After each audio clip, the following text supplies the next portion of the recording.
वजीर रेलवे शेख रशीद का दावा है कि नए साल में करप्ट सियासतदानों का खात्मा हो जाएगा। रेलवे हेडक्वार्टर्स लाहौर में प्रेस कॉन्फ्रेंस के दौरान सिंध से बड़ी गिरफ्तारी की पेश गोई करते हुए कहा कि फालूदे वाले से बड़ा माल निकलने वाला है।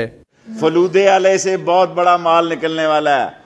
2 अरब फलूदे वाले आप देखें किस किस का जो है फलूदा बना देंगे। शेख रशीद अहमद ने कहा कि शरीफ फैमिली से ताल्लुकात अपनी जगह, लेकिन चोर को चोर कहता रहूंगा।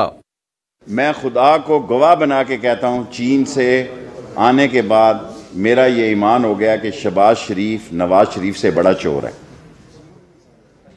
मैंने जान देनी है अल्लाह को, इतना बड़ा बयान मैंने कभी नहीं दिया।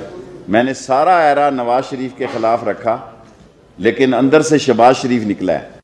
वजीर रेलवे ने बताया कि वजीर आजम इमरान खान 15 नवंबर को हैदराबाद एक्सप्रेस का इफ्तिताह करेंगे। डीजल की कीमतें बढ़ने से ट्रेन के किरायों में इजाफे का फैसला 21 नवंबर के बाद करेंगे।